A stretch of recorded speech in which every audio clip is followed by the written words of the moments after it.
September 1st, 1859. Miners in the Rocky Mountains wake up at 1 in the morning thinking it's dawn. The sky is glowing blood red and green from horizon to horizon. In Boston, you can read a newspaper by Aurora Light at midnight. It's beautiful, it's terrifying, and nobody knows what's happening. Telegraph operators across Europe and North America report their machines bursting into flames. Paper catches fire. Operators get electrical shocks. Some disconnect their batteries entirely and keep sending messages using only the electrical current pouring out of the sky. That was the Carrington Vent, the most powerful solar storm ever recorded. Back then, it fried telegraph wires and created auroras you could see in the Caribbean. If it happened today, it would shut down the power grid, kill satellites, erase financial systems, and leave 8 billion people in the dark for months, maybe years. So what exactly hit us in 1859, and why would the same storm be apocalyptic now? If this sounds like science fiction, that's not your fault. It's because we haven't been hit hard since we built a world that runs entirely on electricity. Here's what most people don't know. NASA, NOAA, and the UK government all rank a severe solar storm as one of the top natural disaster risks facing humanity, right up there with pandemics and earthquakes. Yet it gets almost zero airtime.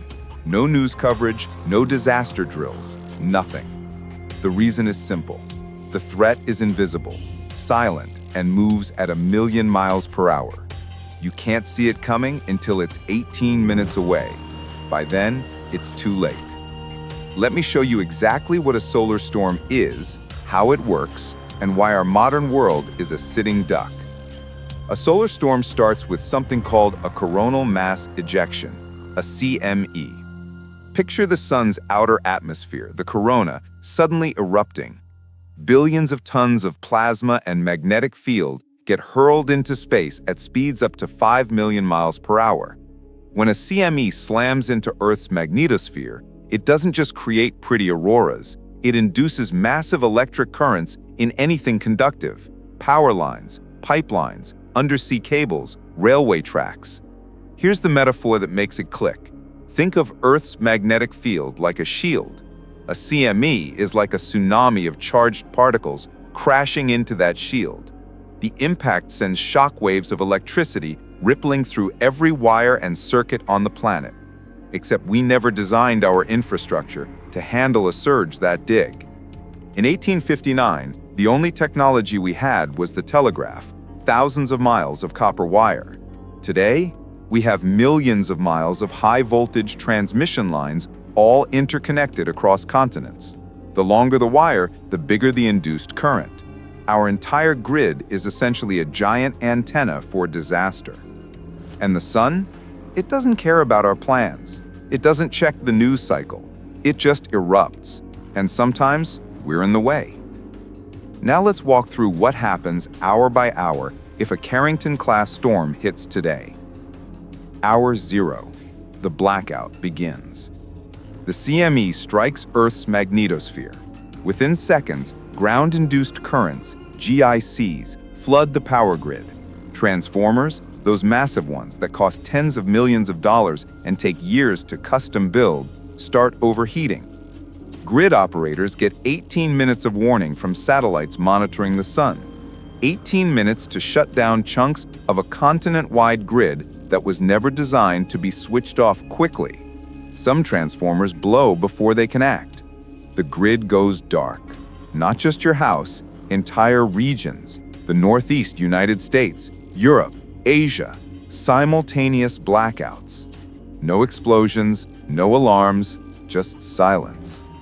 Your phone dies. The internet stops. Traffic lights go out. Gas pumps don't work because they need electricity to run.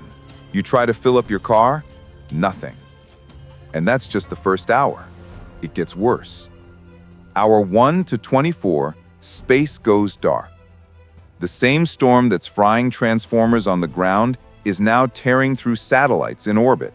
Communication satellites, GPS, weather monitoring, the International Space Station, all of them are getting bombarded by high-energy particles. Some satellites go offline permanently. Others glitch, lose positioning, or tumble out of control. Planes can't navigate. Commercial flights are grounded because pilots rely on GPS for everything: approach paths, fuel efficiency, collision avoidance. Ships lose positioning data. Container ships sit in ports because the cranes that offload them need GPS to operate safely. Your phone's map app? Useless. And here's the kicker. In 1989, a solar storm much weaker than Carrington knocked out Quebec's entire power grid for 9 hours and damaged a NASA satellite. A Carrington-level event would be 5 to 10 times stronger. No GPS means supply chains freeze. Trucks can't route deliveries. Warehouses can't track inventory. Food stops moving. Within 24 hours, cities are dark, cold, and cut off from the world. Now, the real crisis begins. Day 2 to 7, civilization's safety net fails. Let's talk about water. Most people assume water just comes out of the tap forever. It doesn't. Water treatment plants need electricity to pump, filter, and disinfect. When the power goes out, pumps stop. Within 48 hours, most cities run out of clean running water. Food, refrigeration fails in homes, grocery stores, and warehouses. Anything perishable spoils in days. Stores that aren't looted are empty because there's no way to resupply. No trucks, no fuel, no logistics network. And money? ATMs don't work. Credit card networks are down. Stock exchanges close indefinitely. Bank records, stored digitally on servers that need power and cooling, start to corrupt. Your savings, your mortgage, your credit history, they might just vanish. A 2008 report by the National Academy of Sciences estimated that a Carrington-class storm today would cause $2 trillion in damage in the first year alone. Full recovery? 4 to 10 years. That's not a blackout. That's societal collapse in slow motion. So why haven't we fixed this? And what are governments actually doing, if anything? Here's the thing. They know. FEMA has contingency plans for solar storms. The UK government lists them in their National Risk Register. NASA and NOAA track solar activity 24/7. The science is settled. The threat is real. But hardening the grid, replacing every vulnerable transformer, burying power lines, installing surge protection at thousands of substations would cost hundreds of billions of dollars, maybe $1 trillion globally. And there's no election-winning headline in "We spent $500 billion to prevent a maybe." Politicians fund disasters after they happen. So we wait and hope. But here's what should genuinely scare you. In July 2012, a Carrington-class CME missed Earth by 9 days. If our planet had been in that spot in its orbit 1 week later, you would be living in a very different world right now. Let me tell you the full story, because it's the proof that this isn't science fiction. July 23, 2012. The Sun unleashes a coronal mass ejection faster and more powerful than the Carrington event. It tears through space at over 7 million miles per hour and rips through the exact orbital path where Earth had been 1 week earlier. NASA's Stereo A spacecraft caught it. Scientists analyzed the data and went pale. If that CME had hit us, the damage would have been catastrophic. Satellites destroyed, grids down across multiple continents, communications severed. Daniel Baker, a physicist at the University of Colorado and advisor to NASA, said this: "If it had hit, we would still be picking up the pieces. We got lucky because of orbital timing. 9 days. That's the margin we survived on. The sun doesn't aim, it doesn't plan, it just erupts. And sometimes we're in the way." Most people have no idea how close we came. You do now. So what can you actually do about it? Let's be real. You can't harden the power grid yourself. You can't launch satellites or rewrite government policy, but you can build personal resilience. And I'm not talking about doomsday bunkers. I'm talking about smart, simple prep. I can't afford a generator or a bunker. You don't need one. Start with a 72-hour emergency kit. 1 gallon of water per person per day. Non-perishable food, canned goods, protein bars, rice.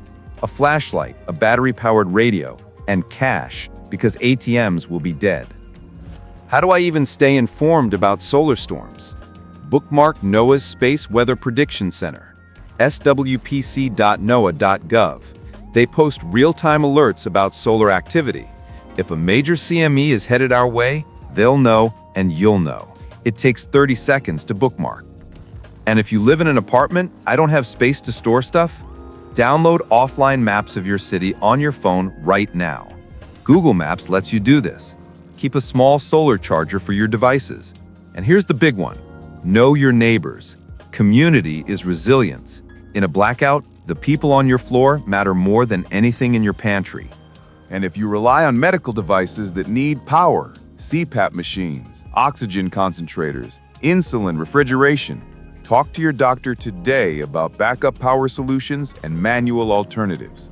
This isn't optional. Here's your one action for tonight. Let's recap fast. The Carrington event. Transformers blown, satellites fried, power grids down for months, maybe years. We missed one by 9 days in 2012. It will happen again. Here's your 10-minute challenge tonight. Do 3 things. 1. Bookmark NOAA's Space Weather Prediction Center. 2. Check if you have 3 days worth of water at home. If not, buy some tomorrow. 3. Screenshot one emergency contact on your phone, a family member or friend outside your city, because when cell towers go down, your contact list is useless. That's it, 10 minutes. You'll sleep better. Now drop a number in the comments. How many days could you survive right now with 0 power and no internet? Be brutally honest. 1 day? 3? A week? Let's see where we're all starting from. And if you want to know how scientists are trying to predict the next big storm and give us more than 18 minutes of warning, I've got that video linked on screen next. It's wild. Satellites, AI, plasma physics, the works. The sun will throw another Carrington-class storm at us. It's not if, it's when. Most people will be blindsided. Panic will spread. Systems will fail. But you won't be caught off guard. You're now in the top 1% who see the invisible risks and prepare quietly while everyone else scrolls. That's not paranoia. That's pattern recognition. That's intelligence. Next up, the satellites and AI tools NASA's using to forecast solar storms up to 48 hours out. You'll want to see this. Stay curious, stay ready.